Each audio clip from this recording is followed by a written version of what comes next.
지난주 한 번 이렇게 말씀하셨습니다. 목사님, 새벽 기도에 교회 갔는데 본당으로 교회에 들어가는 사람들 뒷모습을 보면서 굉장히 은혜를 받았다고.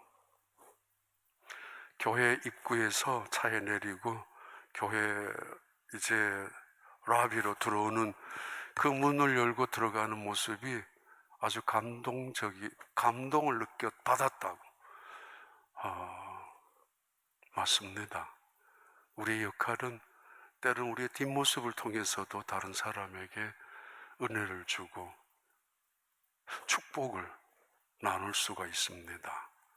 만약에 그것이 믿음의 길이라면 말입니다. 오래전이죠. 우리 교회가 3번 옮겼습니다.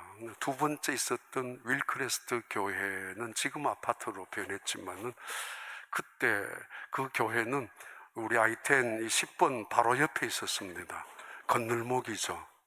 시그널 통과해서 바로 우리 교회입니다. 그래서 자주 새벽 기도 시간에는 한꺼번에 밀려 있었던 차들이 쭉 들어올 때가 있는데 꽤 많죠. 대부분 5분 전 나오시니까 또는 10분 전에 오시니까 제가 있었던 방이 그 교회 입구가 다 환하게 보여지는 10번 도로도 보여지는 자리가 제가 있었던 방이었습니다. 사무실이었습니다. 보죠. 밖에 차가 오는가. 그 차들이 열 때 쭉 차에 꼬리에 꼬리를 물고 들어올 때 너무 마음이 감동을 받습니다.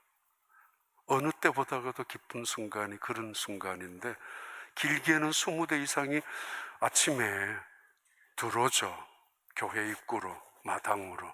마당도 본당 바로 앞에 있었으니까 그런 생각이 듭니다. 정말 늘 드는 생각이지만은 미안한 마음도 있고요. 그리고 소망도 있죠. 저분들이 오늘 새벽에 와서 기도하는 가운데 하나님을 정말 만날 수 있는 기도 가운데 응답받는 그런 축복이 있기를 바라는 마음이 많죠. 그러면서 또 한 마음은 있습니다. 저분들이 내일 오실까? 내일 아침에도 올까?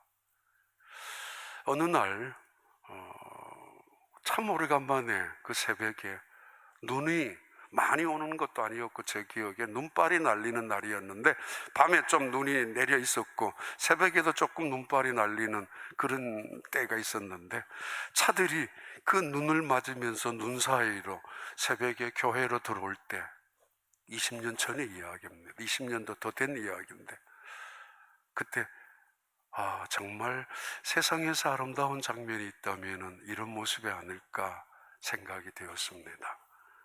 기도하기 위하여 교회를 찾아 나오는 새벽 일찍이 눈을 맞으면서 예배당에 교회에 와서 기도하는 분들, 그래요. 이 세상에서 그것보다 더 감동적인 것이 어디 있습니까? 사탄은 우리에게 돈을 줄 때가 있습니다. 그러나 돈 많은 사람 무서워하지 않습니다. 사탄은 때로는 우리에게 세상적인 성공의 자리에, 권력의 자리에, 승진의 자리에, 대단한 자리에 올려줄 수도 있습니다. 그러나 사탄은 그런 명함 보고 우리를 무서워하지 않습니다. 혹은 똑똑한 사람들, 지식이 많아서 세상에 모르는 것이 없는 사람들도 있지만은 사탄은 그런 사람들을 두려워하거나 심지어 부러워하지도 않습니다.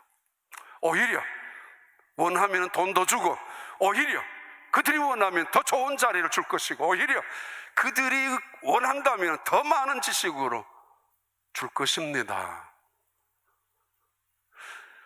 그래서 기도하는 시간을 뺏어가죠. 기도하는 자리에 방해하죠. 기도하지 못 가도록 발목을 움켜잡을 때가 있죠. 이 정도면 됐지 않느냐라고, 더 줄까? 돈을 더 줄 수 있다고 라고 생각하고 있습니다. 사탄이 두려워하는 것은 바로 기도하는 사람, 기도의 자리입니다. 전깃줄과 빨랫줄이 있죠. 우리 어렸을 때 마당에 빨랫줄이 늘 있어서 빨래를 늘 걸어 놓습니다. 비가 오면 빨리 빨래를 집 안으로, 방 안으로 갖고 가기도 하지만은 그 빨랫줄은 늘 빨랫줄입니다. 그러나 전깃줄은 다릅니다.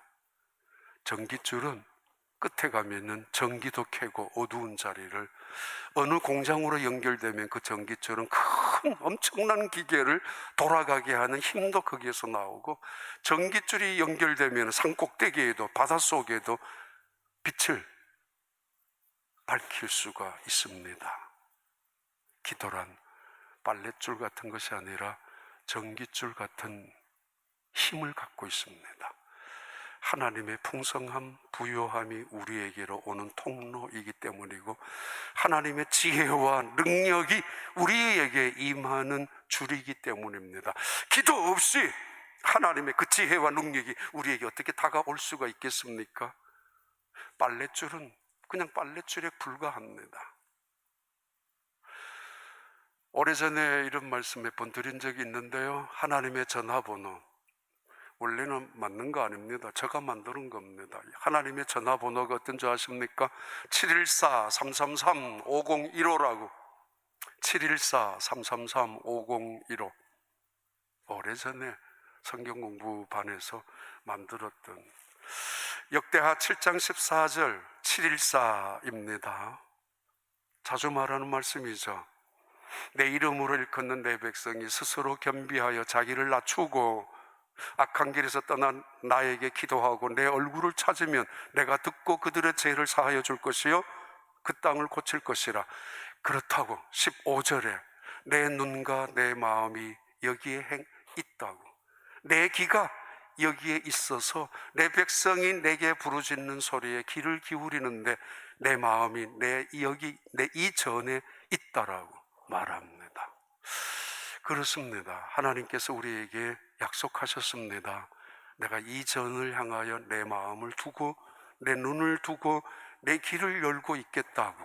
이 아침에도 하나님의 마음이 향한 이 전, 하나님의 귀를 기울이고 계시는 이 자리, 하나님께서 다 들으시고 하나님의 방법으로 하나님의 때에 응답하여 주실 줄로 믿습니다.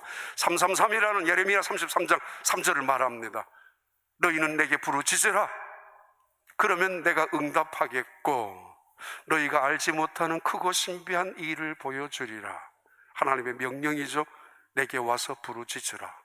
약속이죠. 그러면 내가 응답하겠다고. 시편 50편 15절입니다. 환난 날에 너희는 내게 부르짖으라. 나를 찾으라. 그리하면 내가 너를 건지리니 너가 나를 영화롭게 하리라. 우리는 기도합니다. 하나님은 들으십니다. 우리는 응답받았습니다. 하나님은 그 응답을 통하여 하나님의 영광을 드러내시겠다고 약속하신 약속입니다. 여러분의 기도의 응답을 통해서 하나님의 영광이 드러날 수 있는 그 은혜와 축복이 있게 되기를 바랍니다. 스가랴가 6번째 환상을 보았습니다. 눈을 떠서 보니까 이상한 광경이 다시 벌어집니다. 천사가 물었습니다. 너 뭘 보고 있느냐고. 무엇을 보느냐라는 그 천사의 말은 어김없이 시작되는 말씀입니다. 정신 차리고 똑바로 보라는 이야기죠. 눈을 들고 자세히 보라는 이야기죠. 무심코 지나가지 말고 그냥 아무렇게나 흘러가지 말고 눈을 들어서 생각하면서 다시 자세히 한번 보라고. 이 속에 하나님의 뜻이 무엇인가? 이 사건 속에 하나님 우리에게 무슨 메시지를 주는 것인가? 이 사건을 통하여 어떤 일이 일어날 것인가를 생각하면서 보고, 그리고 다시 자세히 보고 보라고. 온 세상은 하나님의 암호로 가득합니다. 구원받지 못하는 자들에게 멸망하는 암호로 가득하고, 하나님의 백성들, 자녀들, 구원받을 백성들에게는 그 암호는 기쁨과 감사와 영광으로 가득 차 있습니다. 암호를 해석하는 거 쉽지 않지만은 간단합니다.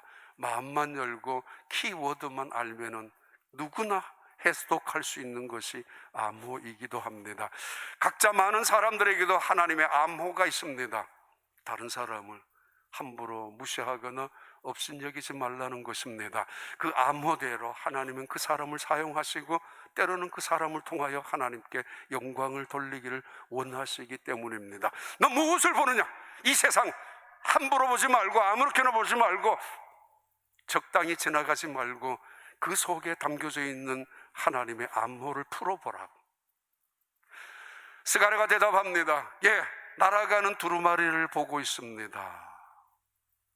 얼마나 자세히 봤는지, 정확히 봤는지, 그 날아가는 두루마리의 길이가 10m 정도입니다. 20규빗이니까 이 팔목 20규빗, 그러면은 약 9m인지 10m인지 긴, 여기에서 이 정도까지의 길이가 될 수도 있을 것입니다. 폭은 10규빗입니다. 이 팔꿈치 하나 1규빗이니까 약 4.5m, 5m 정도 되는 폭입니다. 크다는 거죠. 그것이 공중에 떠 있습니다. 단순성이죠. 모든 사람들이 쉽게 바라보도록, 나는 못 봤다고 말할 사람 하나도 없도록, 핑계대지 못하도록, 모두가 그것을 보고 나서 이런 뜻이구나 라는 것을 확실히 알도록, 누구도 나는 못 듣고 못 봤다라는 그런 변명을 하는 사람 한 명도 없도록 큰 두루마리를 공중에 넓게 펴라고. 가끔은 경비행기가 뭐 배너 같은 거 광고용으로 하늘에 돌지 않습니까? 보라고. 눈을 들어서 소리가 나는 쪽을 보라고. 눈을 들어 한번 하늘을 보라고. 단순성만 있는 것이 아니라 매우 이것은 중요한 두루마리입니다. 초월적이죠. 시간과 공간을 초월하는 이 날아다니는 두루마리는 하나님의 말씀을 의미하는데, 하나님의 말씀은 단순히 책에 있는 뭐 그냥 세상에 있는 그런 책이 아니라 살아있는 말씀, 움직이는 말씀, 활동하는 말씀임을 말합니다. 그리고 결정적으로 이것은 매우 시간이 임박해져 있는 타이밍을 말합니다. 긴박해져 있다는 거죠. 하나님이 무엇인가 새로운 일을 계획하시는데 그 계획하신 일을 실현시키는 이 순간이 다가왔다는 것을 의미합니다. 크로노스가 있죠. 어제, 오늘, 내일 시간이 흘러가는 역사를 크로노스라고 합니다. 크로니컬이라고 하고, 2020년 12월 15일 오늘 6시, 이 크로노스의 시간의 흐름입니다. 자연적인 역사적인 흐름입니다. 그런데 이 역사 속에서 하나님이 직접 개입하시고 침입하시고 간섭하시는 순간이 있습니다. 때가 되면은, 기도가 무르익으면, 기도가 차면은, 아니면 악이 무르익어서 악이 가득 찼을 때 하나님은 기다렸다가, 사람들은 하나님은 어디 계시느냐고, 왜 이렇게 하나님의 말씀이 더디 움직이느냐라고 할는지 모르지만은 하나님의 타이밍, 카이로스, 그때 하나님은 하나님의 때를 기다렸다가 하나님이 말씀하신 말씀을 실현시키시는 분입니다. 카이로스라고 합니다. 하늘에 날아다니는 두루마기는 그런 긴박성을 의미하고, 동시에 하나님의 때가 악을 심판하고 선을 보상을 주는 그 시간의 때가 무르익었다라는 것입니다. 천사가 묻습니다. 너 무엇을 보니? 예, 날아가는 두루마리입니다.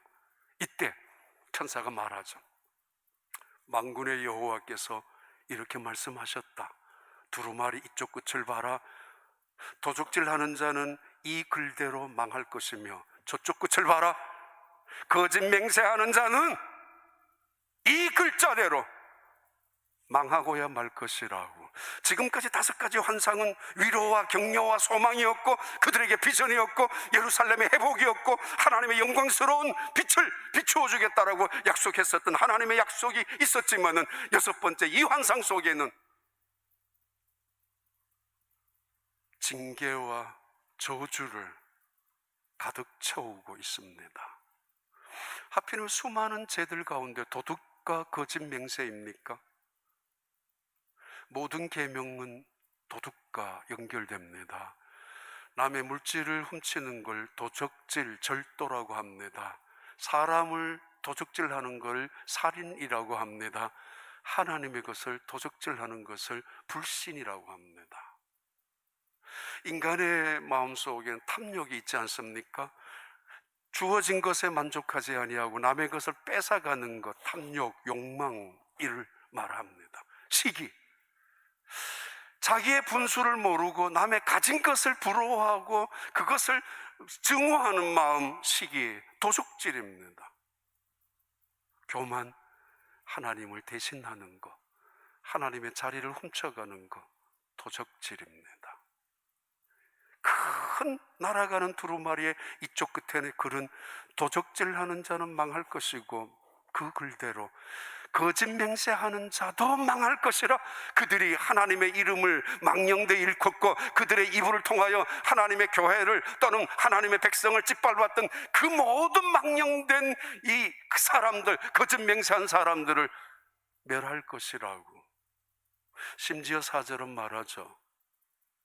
내가 그들의 집에 들어갈 것이라고. 도적질하는 집에 들어가서 그들이 쌓아놓은 도적질했던 모든 것들을 남김없이 나무도 태울 것이고 돌도 태우고 말 것이라고. 그리고 또 누구 집에 거짓 맹세해서 하나님의 이름을 망령되이 만들고 하나님의 영광을 짓밟고 정말 온통 거짓으로 삼았던 그 집에도 들어가서 내가 그냥 두지 않을 것이라고. 어떻게 찾아내는지, 어떻게 알고 계셨는지, 무엇을 기록하고 계셨는지 그 집에 들어가서 그냥 두지 않겠다라고 말하고 있습니다. 그래요. 날아가는 두루마리의 환상입니다. 스가랴 1장 3절은 이렇게 시작했었습니다. 여호와의 진노가 머리 끝까지 올라갔다고. 봐라, 너희는 이제는 돌아와라. 악한 길에서 돌아오라. 악한 행위에서 돌아오라. 여호와께 돌아와라. 그런데 너희 조상들은 이 선지자들의 말을, 이 두루마리의 하나님의 그 긴박한 메시지를 듣지 않았고 거절했다. 그래서 그들은 다 죽었지 않느냐라고. 돌아오라고. 너희 조상들은 이것을 듣지 않고 길을 막고 있었기 때문에 다 죽었지 않느냐라고. 이사야 40장에도 말씀합니다. 6절 7절에 인생은 풀과 같고 인생의 영광은 아름다움은 풀의 꽃과 같으니 풀이 마르고 꽃이 떨어지며 하나님의 입김이 그 위에 불미라고. 태양이 한 번만 뜨면은, 하나님이 바람만 불면은, 하나님이 손만 놓으면은 이 세상의 중력의 법칙이니 만류인력이니 순식간에 없어지고 맙니다. 때 아무리 아름다운 꽃이라 할지라도 시들고 마는 법입니다. 인생도 이와 같으니 풀이 마르고 꽃이 떨어짐과 같으니 그러나 하나님의 말씀은 영원히 서리라고. 하나님의 말씀은 영원하다고. 두루마리, 날아가는 이 두루마리를 온 세상을 향하여 보여주고 있는 하나님의 임박한 그 심판 앞에서 보여주는 마지막 메시지일 수도 있습니다. 온 세상이 흔들리고 있습니다. 재난과 재앙이, 위기에 우리는 놓여져 있습니다. 우리 힘으로는 할 수 없는 일들 앞에 살아갑니다. 비행기의 최고로 과학적인 문명을 발달해서 비행기가 공중에 떠다니고 있다 할지라도 유럽의 아이슬란드에 화산 폭발 한번 했을 때 유럽 전체 비행기가 뜨지들 못했습니다. 화산재 때문에 말이에요. 아무튼 세상은 흔들립니다. 바다가 흔들리고 땅이 흔들리고 산이 흔들리고 있습니다. 어쩌면 하나님이 바다를 흔들고 산을 흔들고 계시는지 몰라요. 왜요? 진짜와 가짜를 구별해내기 위해서, 참과 거짓을 보여주기 위하여, 진리와 비진리가 무엇인지를, 인간이 누구이며 하나님이 누구인지, 어떤 신이 참신인지를 보여주기 위하여, 인간이 얼마나 연약한 존재인지, 하나님 앞에 찾아올 수밖에 없는 존재인지를 보여주기 위하여. 아니, 심각한 시간입니다. 양과 염소를 구별하는 시간이기 때문입니다. 흔들면 흔들수록 알곡과 쭉정이가 점점점 구별되기 때문입니다. 세상은 점점 드러납니다. 우리 어렸을 때만 해도 간첩은 숨어 있었지만 요즘 간첩 다 드러납니다. 뭘 어쩌라고. 보수니 진보니 다 드러나고 어쩌라고 그렇게 살아갑니다. 좌파 우파 다 같이 살아갑니다. 모두가 다 자기의 소신대로 살아갑니다. 하나님도 찾고 계십니다. 누가 양인지 누가 염소인지, 누가 진짜인지 가짜인지. 정말 알곡과 쭉정이를 구별하고 있는, 흔들고 있는 시간입니다. 자식일수록, 좋은 자식일수록 아빠 엄마의 마음을 알고 아빠의 품에 안기죠. 아빠 잘못했다고, 엄마의 사랑을 알고 엄마 이제는 안 그러겠다고 가슴에 안기면서, 그때 엄마와 아빠 이 자식이 함께 오는 거 아니에요? 아니, 어느 날 아빠가 매를 들었다고, 아빠 왜 이래? 해준 게 뭐 있다고 엄마가 나무락이라도 꾸주람 하면은 집 뛰쳐나가는 자식이 있다면은 그것만큼 어리석고 불쌍한 사람이 어디 있습니까? 그런 자식이. 세상이 흔들리고 있습니다. 믿음의 사람을 부르는 하나님의 사인이 아닙니까? 날아가는 두루마리로 하늘에 온 세상을 향하여 보여주고 계십니다. 이제는 내게 돌아오라고. 왜? 이 두루마리에 적혀있는 글을 보라고. 요한계시록 22장에 말합니다. 성경 가장 마지막 절입니다. 이 두루마리를 읽는 자는 복이 있다고. 그러나 만약에 이 두루마리에 적힌 글보다가 하나를 더하거나 자기 생각을 더하거나 자기 기분을 더하는 자는 이 두루마리에 적혀있는 모든 화와 저주와 심판보다가 더할 것이라고.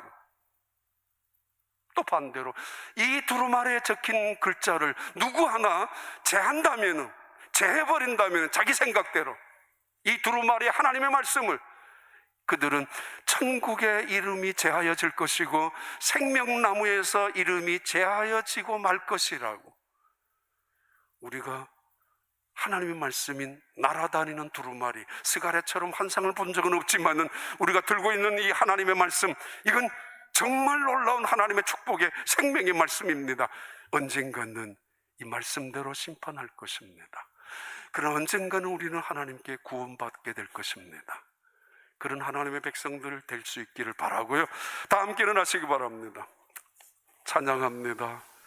우리 간절한 마음으로, 또 스가랴 선지자처럼 환상을 보는 그 마음, 믿음으로, 사랑합니다. 나를 잡려 삼으신 주,